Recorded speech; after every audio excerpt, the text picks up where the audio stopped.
Up first, I would like to call to the stage Detroit Space Academy.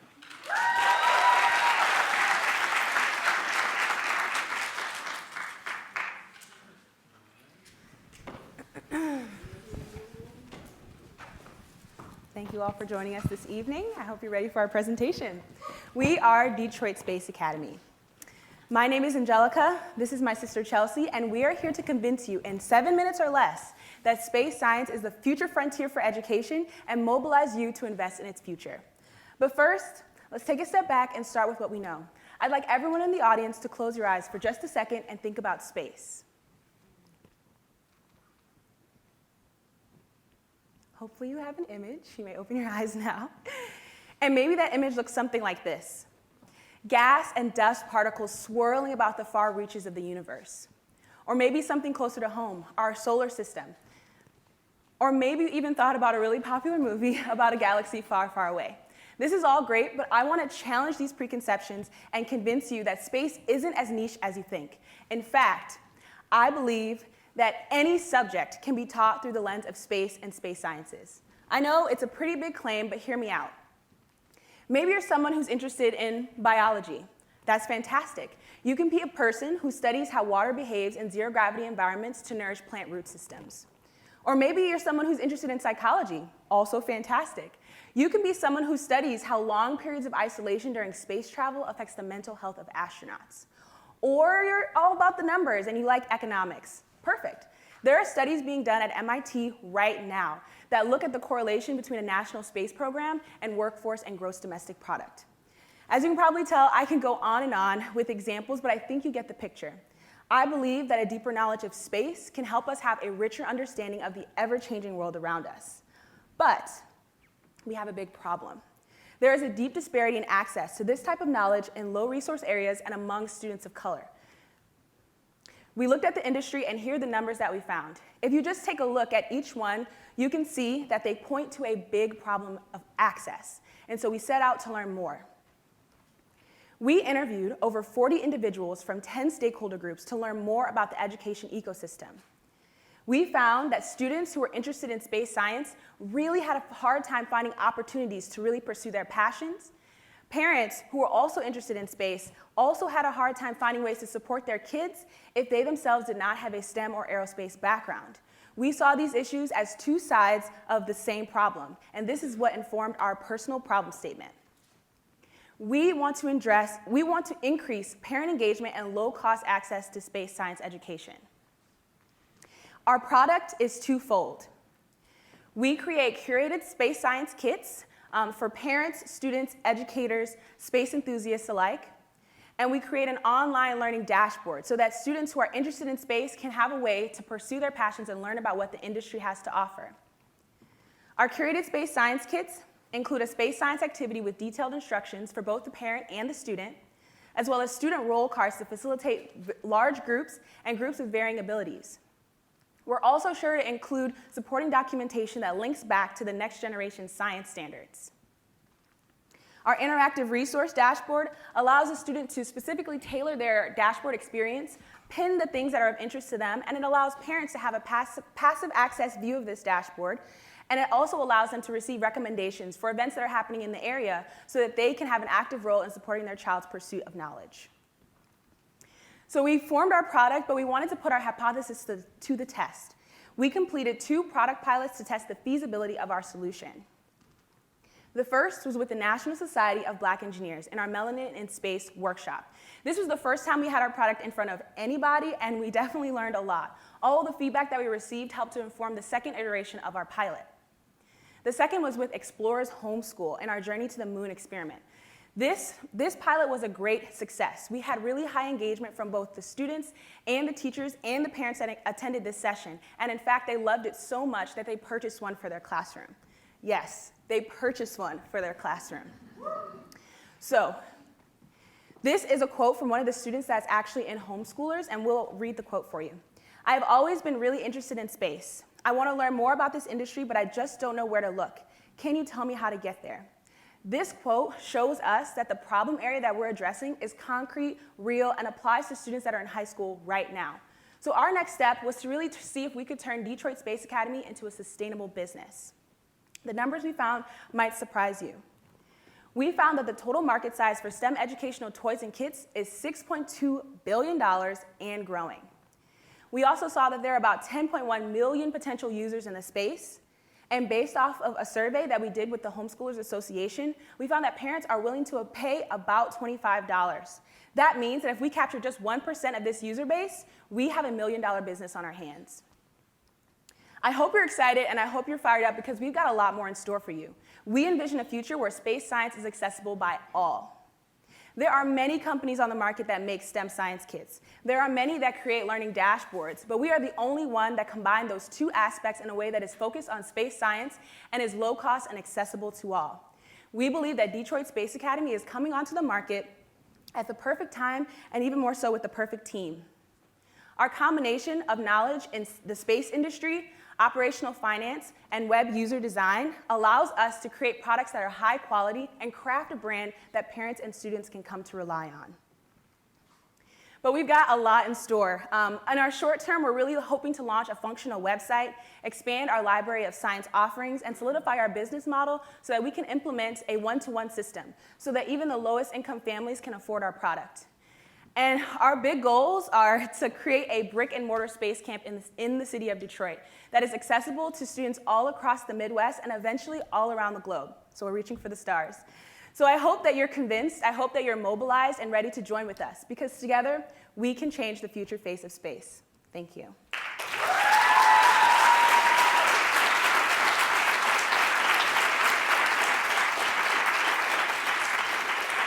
Any questions?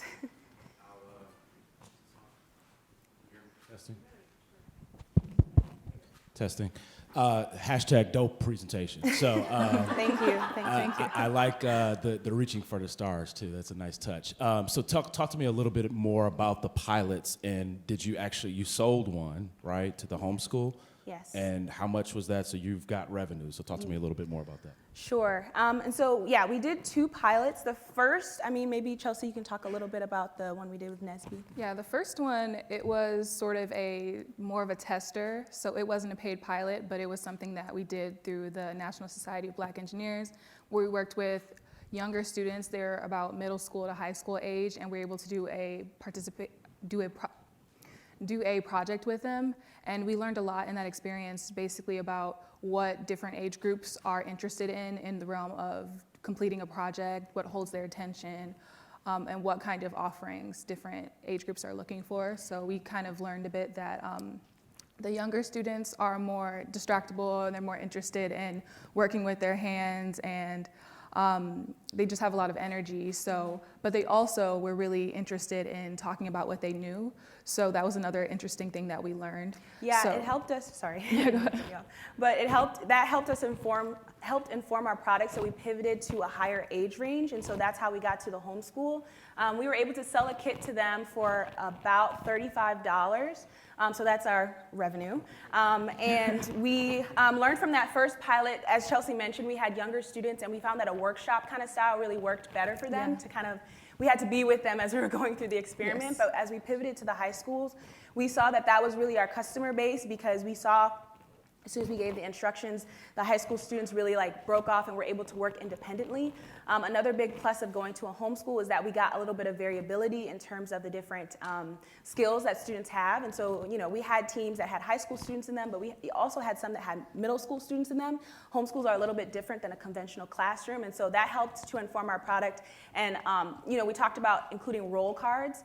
We put those in specifically so that it can accommodate students who have different abilities. This happens in a homeschool, but it can also happen in an urban school in the city of Detroit where, maybe the reading level is different between a group of 4 students. How will they still engage in our science kit? And so that was a really important part of what we put in our kits that we didn't see in other science kits on the market. Hopefully I answered your question.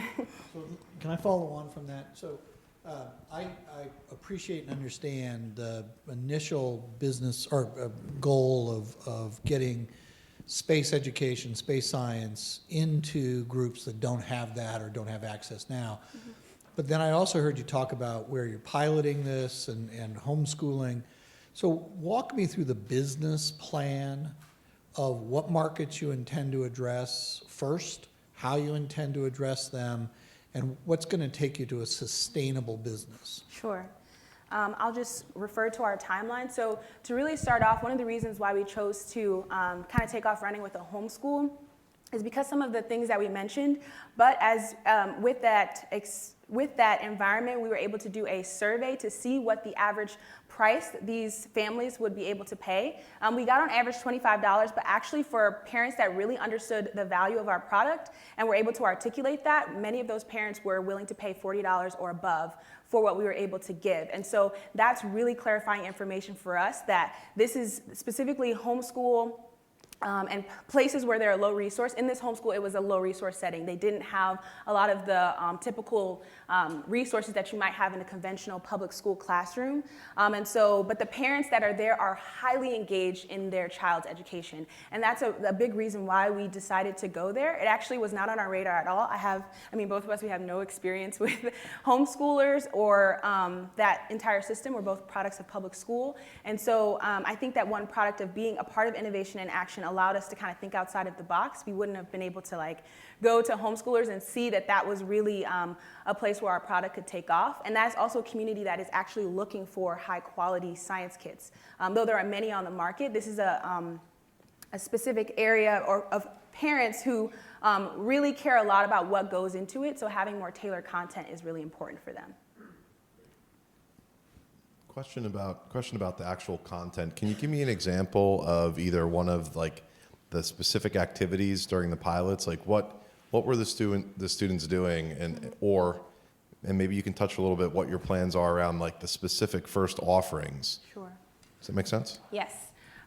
So I'm glad you asked that question. The pilot that we did with the Homeschoolers Association was called Journey to the Moon, and we had very low the things that we put into our box that we gave them were not, super fancy things that we had to order special or make ourselves. But really the secret sauce of our kits is the curriculum that we bake into it, from my mind, from Chelsea's mind, from Greg's mind. And so an example, we did the Journey to the Moon experiment where we literally had tape on the wall, fishing line attached, we set up a straw, and we said, this is your flight line. You have a balloon that you need to blow up, you've got a payload, a little cup and some paper clips, and you need to figure out how much weight can you take to the moon. You don't want to shoot over it, you don't want to go into the sun, but you want to get right to the moon. How much weight can you take? How much weight can you take to get there? And we need you to design a system and be able to explain it to the rest of the class, your successes and your challenges. And so that's the complete gist of what we did in the homeschool classroom, and we found that it worked really well. It actually achieved a lot of the goals that we had, where we wanted to immerse students in an experience where they started to feel like they were actually the engineers and scientists that were actually taking something to the moon. We had students who started, pretending to be, breaker, like flight line clear, counting down together. And that we saw a lot of collaboration as well in the teams. We saw specifically students working together that may not have normally worked together. We really tried to mix up the groups, and we saw a lot of collaboration. We saw a lot of design thinking. If something didn't work very well, they worked together to kind of redesign, like maybe we shouldn't put the cup on top, or maybe we shouldn't dump all our paper clips inside. And so those are really, really key things that I was observant to see in that pilot, because to be honest, it's very close to what I do in my own engineering curriculum, right? You fail, you mess it up, and then you try and fix it again. And so that's what we wanted to achieve with that pilot. And so we want to expand that offering so we don't just have one kit, but we are able to offer many that are able to span the Michigan science standards. And that's what we want to design based off of. So I'd like to ask a question about your market and identification of the market, because the market slide you had was really big, so we know that people are interested, that you've got a potential market.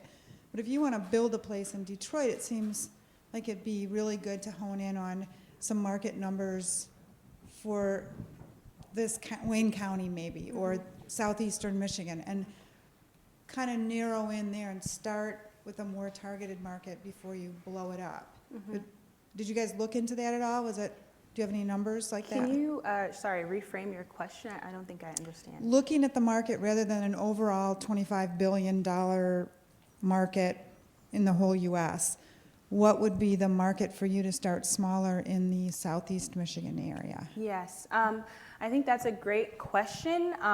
In terms of our market, it is, of course, parents, but I think what you're trying to get at is which parents. Which parents are we really trying to sell our product to?